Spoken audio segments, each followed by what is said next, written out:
Hi friends, నేను మీ Dattu sir. ఈరోజు మన వీడియోలో విద్యా వాలంటీర్ల వ్యవస్థ అసలు ఎందుకు రద్దు చేశారో తెలుసుకునే ప్రయత్నం చేద్దాం. గతంలో కేసీఆర్ ప్రభుత్వం ఉన్నప్పుడు కానీ, అంతకు ముందు కానీ ప్రభుత్వాలు ఏం చేసేదంటే విద్యా వాలంటీర్ల వ్యవస్థను కొనసాగించేది. ఎందుకంటే ఒక డిఎస్సి భర్తీ చేసి, నోటిఫికేషన్ ఇచ్చి, ఎగ్జామ్ పెట్టి, రిజల్ట్స్ ఇచ్చి, సర్టిఫికేట్ వెరిఫికేషన్ చేసి, పోస్టింగ్ ఇచ్చేసరికి కనీసం 2.5, 3 ఏళ్ళు అట్లా టైం పడుతుండే. ఈ 2, 3 నెలలు ఈ 2, 3 సంవత్సరాలు ఈ విద్యా వ్యవస్థ కుంటుపడకుండా ఉండడానికి తాత్కాలికంగా అప్పటికప్పుడు స్థానికంగా మండల్ లెవెల్‌లో ఉన్నటువంటి వాళ్ళని పరిగణలోకి తీసుకొని, స్థానికంగా టెట్ క్వాలిఫై అయినటువంటి మంచి మరి స్టడీ అన్ని రకాల అర్హత ఉన్నటువంటి అభ్యర్థులను ఎంపిక చేసి, అప్లికేషన్ తీసుకొని అందులో సెలెక్ట్ అయిన వాళ్ళకు టాప్ మార్కులను కొంత వెయిటేజ్ అవన్నీ ఇచ్చి, అప్పుడు విద్యా వాలంటీర్‌గా సెలెక్ట్ చేసుకునేవాళ్ళు. ఆ విద్యా వాలంటీర్ సెలెక్ట్ చేసుకున్న వాళ్ళకు ఫస్ట్ 8,000 ఇచ్చిర్రు. తర్వాత 12,000 సాలరీ ఇచ్చిర్రు. ఇదంతా 2010, 12, 14 ఆ మూమెంట్ లెక్కలు ఇవన్నీ. 16, 17 దాకా కూడా ఈ వ్యవస్థ ఉండే. 2017, 18 వరకు ఈ వ్యవస్థ కొనసాగింది. ఆ తర్వాత ఈ వ్యవస్థ రద్దు చేయడం జరిగింది. ఎందుకు రద్దు చేశారు విద్యా వ్యవస్థను, ఈ విద్యా వాలంటీర్ల వ్యవస్థని అంటే నెంబర్ 1 ఒకటే ఒక కారణం. అసలు ప్రభుత్వ లెక్కల ప్రకారం ఎన్ని ఖాళీలు ఉన్నాయనే విషయం స్పష్టంగా ప్రజలకు తెలిసేది. ప్రభుత్వ ఆలోచనలు ఎట్లా ఉంటాయి అప్పటి ప్రభుత్వం అంటే, నోటిఫికేషన్ ఇచ్చి కొన్ని భర్తీ చేయాలి పోస్టులు. ఈ లోపల ఖాళీగా ఉండకుండా ఒక్కొక్క స్కూల్లో ఇప్పుడు కొన్ని ప్రైమరీ స్కూళ్ళు ఉంటాయి. అక్కడ ఇద్దరు మాత్రమే టీచర్లు ఉంటారు, లేదంటే ఒక్కరే టీచర్లు ఉంటారు. పిల్లలు ఉంటారు, టీచర్లు ఉండరు. అలాంటి సందర్భంలో ఒకే టీచర్కి అవంతా కాస్త బర్డెన్ అవుతుండే. అప్పుడు ఏం చేసింది విద్యా వాలంటీర్ ఎంఈఓ ఏం చేస్తుందంటే, ఎక్కడెక్కడ స్కూళ్ళలో విద్యా వాలంటీర్లు అవసరం, ఎంతమంది టీచర్లు అవసరమో చూసుకొని ఒక స్కూల్కి 2, 3 ఇచ్చేవాళ్ళు. హై స్కూళ్ళలో కూడా సబ్జెక్టు బీఈడీ చేసిన వాళ్ళని, ఇక టెట్ క్వాలిఫై అయినటువంటి అభ్యర్థులకు ఆ విధంగా ఎంపిక చేసి పారదర్శకంగా మంచిగా బ్రహ్మాండంగా ఆ వ్యవస్థ కొనసాగింది. ఒక 1 ఇయర్ వరకు ఉంటుండే. 1 ఇయర్ తర్వాత మళ్ళీ కొత్తగా అప్లికేషన్ తీసుకునేవాళ్ళు. సో ఈ విధంగా ఒక గవర్నమెంట్ ఎంప్లాయీస్ ఏ విధంగా అయితే బోధిస్తారో వాళ్ళకి ఎలాంటి తక్కువ కాకుండా, వారికి ఏమాత్రం తీసిపోకుండా అంత అద్భుతంగా బ్రహ్మాండంగా విద్యా వ్యవస్థ కొనసాగింది. ఆ తర్వాత ఏమైంది, ప్రభుత్వ ఉద్యోగుల సంఖ్యను తగ్గించుకోవడం ద్వారా మరి జీతాలు ఇచ్చేటువంటి భారాన్ని తక్కువ చేసుకుందామన్న ఉద్దేశంతో ప్రతి సంవత్సరం కొన్ని పోస్టులు కుదిస్తూ ఫర్ ఎగ్జాంపుల్ ఒక 10 మంది రిటైర్ అయితే ఒక 2 మాత్రమే రిక్రూట్ చేసుకుంటారు. సో ఇట్లా ఒక 8 బ్యాక్ వెళ్ళిపోతాయి. అట్లా అంటే గతంలో 1,50,000, 1,20,000, 30,000 అట్లా ఉన్నటువంటి సంఖ్య ఇప్పుడు 1,00,000కి వచ్చింది. ఫ్యూచర్లో ఇది 90,000 రావచ్చు, 80,000 రావచ్చు, 70,000 రావచ్చు, ఇంకా తగ్గచ్చు. అంటే ఈ రకమైనటువంటి ఇదంతా బ్యాక్గ్రౌండ్లో జరుగుతుంది అనమాట.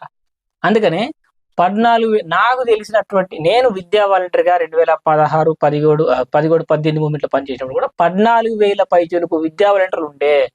అంటే అప్పటికే 1,10,000 మంది టీచర్లతో పాటు ఇంకో 14,000 మంది విద్యా వాలంటీర్లు పనిచేస్తుండే. కానీ 2017 తర్వాత, 18 తర్వాత ఈ వ్యవస్థ బంద్ అయిపోయింది. 18, 19 తర్వాత బంద్ అయిపోయింది. ఆ తర్వాత 2013 నోటిఫికేషన్లో 19లో పోస్టింగ్ ఇచ్చారు. ఆ తర్వాత 2019 వరకు కూడా ఇది కొనసాగింది. ఆ తర్వాత బంద్ అయిపోయింది. 18, 19 వరకు కొనసాగి ఆ తర్వాత ఈ వ్యవస్థని తీసేసారు. ఎందుకు? పెద్ద ఖర్చు కూడా కాదు కదా. ఇప్పుడు ఒక ప్రభుత్వ ఉద్యోగికి 50,000, 60,000 ఉద్యోగం జీతం ఇస్తున్నాం. ఒక సీనియర్ టీచర్కు 80,000, 90,000 అట్లా శాలరీ ఇస్తున్నాం. మరి వీళ్ళు 12,000కు మాత్రం పనిచేస్తుండే కదా. కేవలం 12,000 రూపాయలకు నెల మొత్తం బ్రహ్మాండంగా పనిచేస్తుండే. మరి ఎందుకు తీసేసి తక్కువ ఖర్చుతో అట్లా నెట్టుకు రావచ్చు కదా అంటే ఒకటే కారణం. ఎంతమంది విద్యా వాలంటీర్లు పనిచేస్తున్నారు స్టేట్ వైడ్గా అని కొన్ని లెక్కలు తెలుస్తాయి. ఈ జిల్లాలకు ఇంతమంది పనిచేస్తున్నారు అంటే నిరుద్యోగులకు ఇండికేషన్ వెళ్ళిపోతుంది.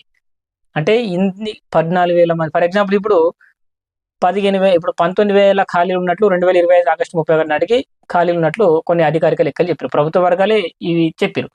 అంటే అంతమంది విద్యా వాలంటీర్లు అవసరం పడుతుంది. అంటే 20,000 మంది విద్యా వాలంటీర్లు ఉన్నారు, మీరు మాత్రం 7,000 పోస్టులు ఎట్లా భర్తీ చేస్తారు, 8,000 ఎట్లా భర్తీ చేస్తారు, 10,000 ఎట్లా భర్తీ చేస్తారు అని అడుగుతారు. సో ఇట్లాంటి కొన్ని ప్రాబ్లమ్స్ వస్తాయని చెప్పేసి ప్రభుత్వాలు ఏం చేసినాయంటే ఈ విద్యా వాలంటీర్ల వ్యవస్థను తొలగించడం జరిగింది. ఇప్పుడు మోడల్ స్కూల్స్ కానీ, గురుకులాల్లో కానీ అవుట్ సోర్సింగ్ విధానంలో, కాంట్రాక్ట్ అంటే కూడా కొన్ని తలనొప్పులు వస్తున్నాయి, శాలరీలు ఎక్కువ ఇవ్వాల్సి వస్తుందని చెప్పేసి ఏం చేసినట్టే అవుట్ సోర్సింగ్ అంటే ఒక క్లాస్ చెప్పినందుకు ఒక రూ. 182 ఇట్లా కట్టిస్తారు అన్నట్టు. సో తిప్పి కొడితే ఆ నెల మొత్తం 100 క్లాసులు దాటాయి. ఒకవేళ దాటినా మళ్ళీ అంతే కట్టిస్తారు. సో ఇలాంటి వ్యవస్థ కూడా ఇప్పుడు మోడల్ స్కూళ్ళలో గాని, గురుకులాల్లో గాని నడుస్తా ఉంది. సో అది కూడా ఫ్యూచర్‌లో ఉంటదా? ఉండదో తెలీదు. అంటే పోనీ రెగ్యులర్ టీచర్‌లు వచ్చేంత వరకే ఇది తాత్కాలిక ఉపాధ్యాయులు పనిచేసేవాళ్ళు. ఇప్పుడు రెగ్యులర్ టీచర్‌లు తగ్గుతా ఉన్నారు. వేకెన్సీస్ పెరుగుతా ఉన్నాయి. మరి కనీసం ఈ లోపల విద్యా వ్యవస్థ కుంటుపడకుండా ఈ విద్యా వాలంటీర్లు కూడా లేరు. సో దీనివల్ల చాలా అంటే చాలా సమస్యలు ఉత్పన్నమవుతున్నాయి. సో ప్రభుత్వం ఏం ఆలోచిస్తుందో తెలీదు. సో ఇది ఇప్పుడున్నటువంటి ప్రభుత్వము రద్దు చేసిందని చెప్పట్లేదు. గత ప్రభుత్వమే ఏర్పాటు చేసింది. గత ప్రభుత్వమే రద్దు చేసింది. సో ఆ తర్వాత వేరే ఏ ప్రభుత్వం వచ్చినా ఇప్పుడున్నటువంటి కాంగ్రెస్ ప్రభుత్వం వచ్చినప్పటికీ ఈ విద్యా వాలంటీర్ వ్యవస్థ తీసుకోవాల్సిన అవసరం లేదు. అంటే తీసుకోవట్లేదనమాట. ఇప్పుడు కొన్ని జిల్లాల్లో ఒక 3, 4 జిల్లాల్లో విద్యా వాలంటీర్లు అవసరం ఉంది అని చెప్పేసి వాళ్ళు గవర్నమెంట్‌కి ప్రపోజల్స్ కూడా పంపడం జరిగింది. అయినా సరే అవి ఇంకా అప్రూవల్ కాలేదు. అంటే కొన్ని జిల్లాల్లో మరి ఇంకా అప్రూవల్ ఇవ్వట్లేదు. కొన్ని జిల్లాల్లో ఇస్తున్నారు. కొన్ని జిల్లాల్లో ఇవ్వట్లేదు. సో ఈ విధంగా ఈ వాలంటీర్ల వ్యవస్థ ఉండటం కరెక్టేనా? కాదా? అంటే ప్రభుత్వ ఉద్యోగాలు భర్తీ చేయాలా? అందులో డౌటే లేదు. ఈ లోపల ఇవి భర్తీ చేసే లోపల 2 ఏళ్ళు టైం పడతదిగా. ఈ గ్యాప్‌ని ఫుల్‌ఫిల్ చేయడం కోసం వాలంటీర్లు అనేటి వ్యవస్థ ఉండే. ఇప్పుడు అది కూడా లేదు. సో దీనిపై మీ అభిప్రాయాన్ని డెఫినిట్‌గా తెలియజేయండి. ఈ ఒక్క కారణం వల్లనే ప్రభుత్వం మరి విద్యా వాలంటీర్లు భర్తీ చేయట్లేదు. ఒకవేళ వాలంటీర్ ఇస్తామని ప్రకటించిందనుకో, రాష్ట్ర వ్యాప్తంగా ఖాళీలు తీయాల. ఖాళీలు మొత్తం తీస్తే ఏమైతది? ఓ 15,000 20,000 లెక్కలు తేలుతాయి. అప్పుడు ఆటోమేటిక్‌గా అంతమందిని ఇచ్చేసిన తర్వాత, అరే గింతమంది పని చేస్తున్నప్పుడు మీరు ఎందుకు భర్తీ చేయరని వాడు కొత్త తలకాయ నొప్పి స్టార్ట్ అయిద్ది కదా! పైగా 200, 300 కోట్లు ప్రతి నెల మిగిలిపాయాయి. సో ఈ విధంగా అన్ని రకాలుగా మరి ఇప్పుడు, ఇప్పుడు 4, 5 సంవత్సరాలే.